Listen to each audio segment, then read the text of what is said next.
ನೀವೆಲ್ಲಾದ್ರೂ ಕೇಳಿದೀರಾ? ಒಬ್ಬ ಪುಟ್ಟ ಬಾಲಕನ ಭಕ್ತಿ ಒಂದು ಕಲ್ಲಿನ ಮೂರ್ತಿಯೇ ಅವನು ನೈವೇದ್ಯಕ್ಕಿಟ್ಟ ಹಾಲನ್ನು ಸೇವಿಸೋ ಹಾಗೆ ಮಾಡಿತ್ತು. ಬನ್ನಿ ಇವತ್ತು ಚಿಕ್ಕವನಿಂದಾಗಿಂದಾನೆ ವಿಠಲನಲ್ಲಿ ಅಪಾರ ಭಕ್ತಿ ಇಟ್ಟು ಒಲಿಸಿಕೊಂಡವನ ಕತೆ ಕೇಳೋಣ.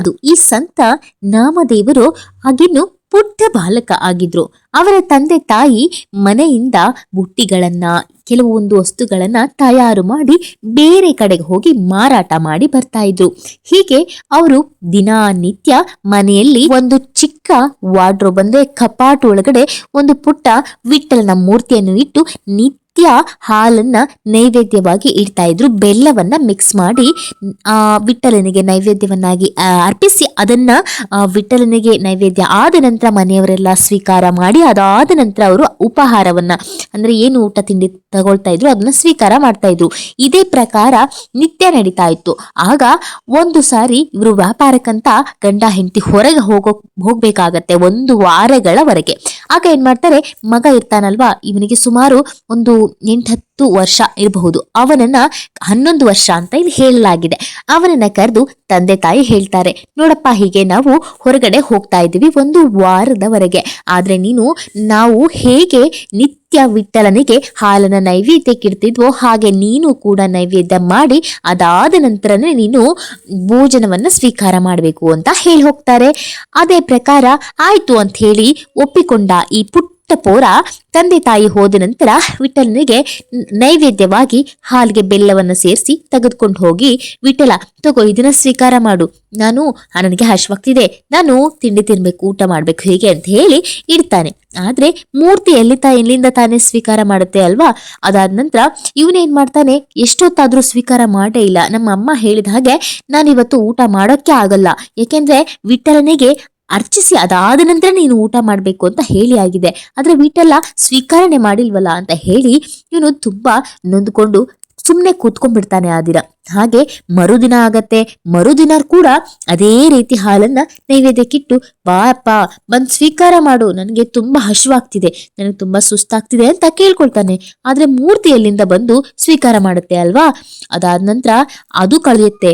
ಇನ್ನು 3ನೇ ದಿನ ತುಂಬಾನೇ ಸುಸ್ತಾಗಿ ಅಸ್ವಸ್ಥನಾಗಿ ಹೋಗ್ತಾನೆ. ಆದ್ರೂ ಅವನು ಹಾಲನ್ನ ತೆಗೆದುಕೊಂಡು ಹೋಗಿ ನೈವೇದ್ಯಕ್ಕಿಟ್ಟು, ದಯವಿಟ್ಟು ಕೃಪೆ ತೋರಿ ನನ್ನ ಮೇಲೆ ದಯ ತೋರಿ ಬಂದ್ಬಿಟ್ಟು ಸ್ವೀಕಾರ ಮಾಡಪ್ಪ ವಿಠಲ, ನನ್ಗೆ ತುಂಬಾ ಸುಸ್ತಾಗ್ತಿದೆ, ನನ್ನಿಂದ ಇನ್ ಕೆಲವು ಕ್ಷಣನೂ ಕೂತ್ಕೊಳ್ಳೋದಕ್ಕೆ ಆಗೋದಿಲ್ಲ, ನನ್ ಜೀವನೇ ಹೊರಟು ಪರಿಸ್ಥಿತಿಗೆ ತಲುಪಿದೆ, ನೀನ್ ಹೀಗೆ ಬಾರದೆ ಸ್ವೀಕಾರ ಮಾಡದೆ ನನ್ನ ನೈವೇದ್ಯವನ್ನ ನನ್ನ ಸತಾಯಿಸಿ ನನ್ನ ಜೀವ ಹೋಗೋದು ನ್ಯಾಯನ ಹೇಳು ಅಂತ ಹೇಳಿ ದುಃಖದಲ್ಲಿ ಕೇಳ್ಕೊತಾನೆ. ಇವನು ಈ ಅಸ್ವಸ್ಥ ಸ್ಥಿತಿಯಲ್ಲಿ ಈ ರೀತಿ ಕೇಳ್ಕೊಳ್ಳುವ ಈ ಮುಗ್ಧವಾದ ಭಕ್ತಿನ ನೋಡಿ ಮೆಚ್ಚಿದ ವಿಠಲ ತಾನು ಸ್ವಯಂ ಬಂದು ಆ ಹಾಲು ಪಾತ್ರೆಯನ್ನ ತೆಗೆದುಕೊಂಡು ಹಾಲನ್ನ ಸ್ವೀಕಾರ ಮಾಡ್ತಾನೆ. ಆ ಪುಟ್ಟ ಮುಗ್ಧ ವಿಠಲನ ಮಹಾನ್ ಭಕ್ತರಾದ ನಾಮದೇವರ ಕೈಯಿಂದ. ಅದಾದ ನಂತರ ತಂದೆ ತಾಯಿ ಹಿಂದಿರುಗ್ತಾರೆ. 1 ವಾರ ಆಗತ್ತೆ. ಹಿಂದಿರುಗಿದಾಗ ಮಗನ ಬಳಿ ಕೇಳ್ತಾರೆ, ಏನಪ್ಪಾ ನಿತ್ಯ ನೀನು ವಿಠಲನಿಗೆ ನೈವೇದ್ಯ ಇಡ್ತಿದ್ಯಾ, ಅದಾದ ನಂತರ ಊಟ ಮಾಡ್ತಿದ್ಯಾ ಅಂತೆಲ್ಲ ಕೇಳಿದಾಗ, ಹೌದು ಅವನಿಗೆ ನೈವೇದ್ಯ ಇಡ್ತಾ ಇದ್ದೆ, ಆದ್ರೆ ಮೊದ್ಲೆರಡು ದಿನ ಸ್ವೀಕಾರ ಮಾಡದೆ ತುಂಬಾ ಸತಾಯಿಸ್ಬಿಟ್ಟ, ಆದ್ರೆ 3ನೇ ದಿನ ಬಂದು ಸ್ವೀಕಾರ ಮಾಡ್ದ, ಅವಾಗಿಂದ ನಾನು ಊಟ ತಿಂಡಿ ಮಾಡ್ಕೊಂಡು ಚೆನ್ನಾಗಿದ್ದೀನಿ ಅಂತ ಹೇಳ್ತಾನೆ. ಆಗ ಆಶ್ಚರ್ಯಪಟ್ಟ ಅವರು, ಹೌದಾ, ಹಾಗಾದ್ರೆ ತೋರ್ಸು ನೋಡೋಣ ಹೇಗೆ ನಿನ್ ಕೈಯಿಂದ ವಿಠಲ ಹಾಲು ಕುಡಿತಾನೆ ಅಂತ ಹೇಳಿ, ಈಗ ಕರಿ ನೋಡೋಣ ಅಂತ ಹೇಳಿ ಮರುದಿನ ನೈವೇದ್ಯನ ರೆಡಿ ಮಾಡ್ಕೊಂಡು ಕರೆದಾಗ ಸ್ವಯಂ ಅದೇ ರೀತಿ ಭಕ್ತಿಯಿಂದ ಕರಿತಾನೆ ಆ ಮುದ್ದು ಹುಡುಗ. ಆಗ ಸ್ವಯಂ ಬಂದು ಮತ್ತೆ ವಿಠಲ ಆ ಹಾಲನ್ನ ತನ್ನ ಕೈಗಳಿಂದ ಸೇವನೆ ಮಾಡ್ತಾನೆ. ಇದನ್ನೇ ನೋಡಿದ ತಂದೆ ತಾಯಿ ತುಂಬಾ ಸಂತೋಷ ಪಡ್ತಾರೆ. ಅಷ್ಟೇ ಅಲ್ಲ, ಊರಿನ ಜನರಿಗೆಲ್ಲ ಖುಷಿಯಿಂದ ಹೇಳ್ಕೊಳ್ತಾರೆ. ಆದ್ರೆ ಊರಿನ ಜನ ಅಷ್ಟು ಸುಲಭವಾಗಿ ನಂಬೋದಿಲ್ಲ, ಅದು ಸುಳ್ಳು ಅಂತಾರೆ. ನಂತರ ಪಂಚಾಯತಿಯನ್ನ ಕರೆಯಲಾಗುತ್ತೆ. ಅಲ್ಲಿ ಆ ಮೂರ್ತಿಯನ್ನ ತೆಗೆದುಕೊಂಡು ಬರಲಾಗತ್ತೆ. ಹಾಗಾದ್ರೆ ಆ ಹುಡುಗನ ಕೈಯಲ್ಲಿ ಒಂದು ಬೌಲಲ್ಲಿ ಹಾಲನ್ನ ಕೊಡಿ ಅಂತ ಹೇಳಿ ಕೊಟ್ಟು ಮತ್ತೆ ಪರೀಕ್ಷೆ ಮಾಡಲಾಗತ್ತೆ. ಆ ಹುಡುಗ ಅದೇ ರೀತಿ ಭಕ್ತಿಯಿಂದ ಕರಿತಾನೆ. ಆಗ ವಿಠಲ ಮತ್ತೆ ಬಂದು ಅದೇ ರೀತಿ ಹಾಲನ್ನ ಸ್ವೀಕಾರ ಮಾಡ್ತಾನೆ.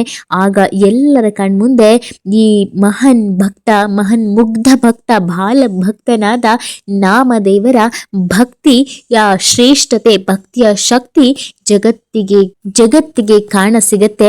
ಈಗ ನೀವು ಕೇಳಲು ಸಹ ಅದು ಸಿಕ್ಕಿದೆ. ನಮ್ಮ ಜನ್ಮದ ಪುಣ್ಯನೇ ಸರಿ.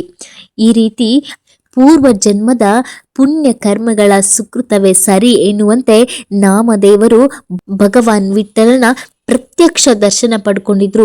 ಅವರು ಇರುವರೆಗೂ ಅವನ ಜೊತೆಯೇ ಇದ್ರು, ಹಲವಾರು ಲೀಲೆಗಳನ್ನ ಮಾಡಿದ್ದಾರೆ ಕೂಡ.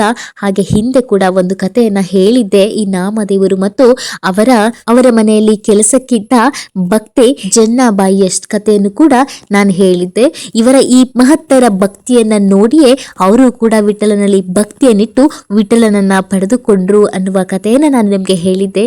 ನೋಡಿ, ಈ ರೀತಿ ಅದ್ಭುತವಾದ ಪವಾಡವನ್ನ ಮಾಡಿದಂತಹ ವಿಠಲನ ಕತೆ ಮಹಾನ್ ಪುಣ್ಯವನ್ನ ತಂದುಕೊಡುತ್ತೆ. ಯಾರೆಲ್ಲ ಕೊನೆಯವರೆಗೂ ಕೇಳಿದ್ರು ಅವರಿಗೆ ವಿಠಲನ ಕೃಪಕಟಾಕ್ಷ ಸಾಕ್ಷಾತ್ ನಿಮ್ಮ ಜೀವನದಲ್ಲಿ ಇರಲಿ ಅಂತ ಹೇಳ್ತಾ ಈ ಕಥೆಯನ್ನ ಇಲ್ಲಿಗೆ ಸಂಪೂರ್ಣಗೊಳಿಸ್ತಾ ಇದ್ದೀನಿ. ಜೈ ಶ್ರೀ ವಿಠಲ, ಶ್ರೀ ಕೃಷ್ಣ ಅರ್ಪಣಮಸ್ತು. ಧನ್ಯವಾದಗಳು. ಹಾಗೆ ಇಂಥದ್ದೇ ಇನ್ನೊಂದು ಪುಟ್ಟ ಪೂರನಾಗಿದ್ದ ಮಹಾನ್ ಭಕ್ತನ ಕತೆ, ವಿಠಲನ ಭಕ್ತನ ಕಥೆಯೊಂದಿಗೆ ಮತ್ತೆ ಬರ್ತೀನಿ. ಹರೇ ಕೃಷ್ಣ.